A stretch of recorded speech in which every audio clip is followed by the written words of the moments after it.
Le Monde vu par Simone Rodan-Benzaken. Bonjour Simone. Bonjour Steve. Et merci de nous rejoindre comme chaque vendredi. Vous êtes la directrice Europe de l'American Jewish Committee. Et aujourd'hui, Simone, vous souhaitiez nous parler d'un développement crucial en Allemagne qui pourrait influencer la politique européenne vis-à-vis de la République islamique d'Iran. De quoi s'agit-il précisément ? Alors, je vais essayer déjà de vous donner un tout petit peu de contexte et revenir en arrière. En janvier 2023, le Parlement européen a voté pour que les gardiens de la révolution iranienne soient enfin inscrits sur la liste des organisations terroristes de l'Union européenne. Alors ce vote intervenait dans un contexte chargé d'antécédents. Il y avait bien sûr la répression sanglante en Iran après la mort de Mahsa Amini. Il y avait le soutien du corps des gardiens de la révolution à la Russie en les armant.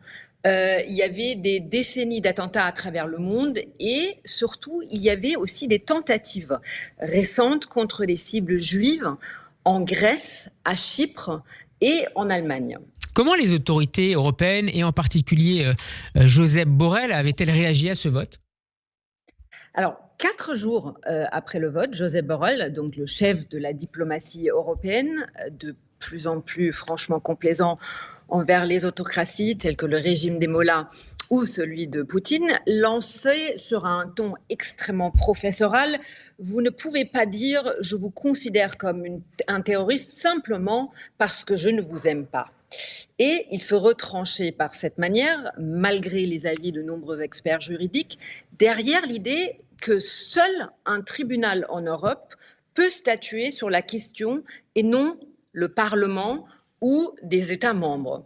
Alors, lâcheté, déni ou compromission, la question, je pense, peut se poser. Alors, quels sont les détails, Simone, de ce jugement rendu en Allemagne dans ce dossier particulièrement sensible ?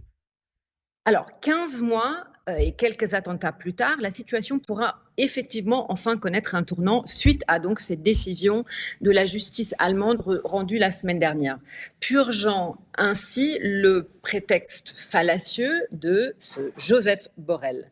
En effet, la Cour supérieure de Düsseldorf a déterminé sans équivoque qu'une attaque planifiée en 2022 contre une synagogue à Bochum avait été orchestrée avec le soutien direct de ce qu'ils appelaient d'agences étatiques iraniennes. On sait ce que ça veut dire. Alors, Babak J, un Iranien allemand de 36 ans, avait été recruté pour cette opération par Ramin Yektaparas, le chef des Hells Angels en Allemagne, recherché pour double homicide et réfugié en Iran depuis 2021. Sous donc ces directives, il a instruit à Barak J de commettre donc un attentat contre la synagogue de Bochum, mais paralysé par la peur d'échouer, ce dernier a finalement jeté le cocktail Molotov sur un bâtiment à côté qui était une école.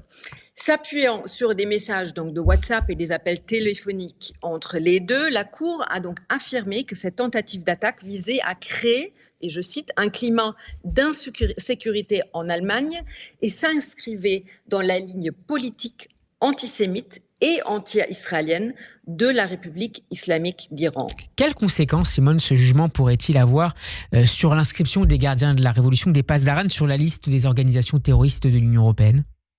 Alors, le ministère des Affaires étrangères allemand a tout d'abord déjà convoqué l'ambassadeur iranien la semaine dernière et a annoncé qu'il allait partager les informations au niveau européen. Donc, on entend quand même une petite musique. Plus rien ne devrait donc désormais s'opposer à l'inscription des gardiens de la révolution sur la liste des organisations terroristes, sauf si Borrell trouve de nouvelles parade pour privilégier une approche de négociation et surtout d'apaisement face à un régime qui a pourtant clairement choisi... On ne va pas dire de compromission.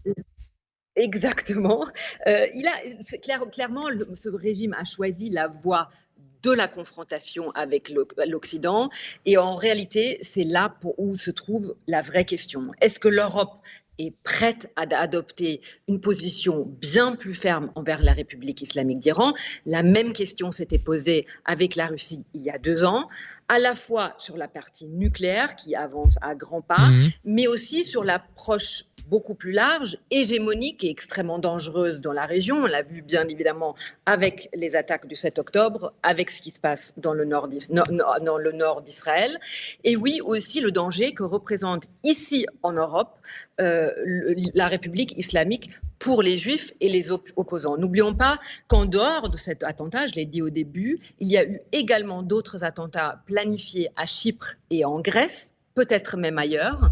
Si l'Union européenne est donc sérieuse dans sa volonté de vouloir protéger les Juifs européens et de lutter contre l'antisémitisme, comme elle le dit, elle va devoir être conséquente. On verra ça dans les prochaines semaines et les prochains mois. Merci beaucoup Simone Rodin-Benaket d'avoir été avec nous. Je rappelle que vous êtes la directrice Europe de l'American Jewish Committee. Bon après-midi, Shabbat Shalom et à la semaine prochaine. Shabbat Shalom, à la semaine prochaine.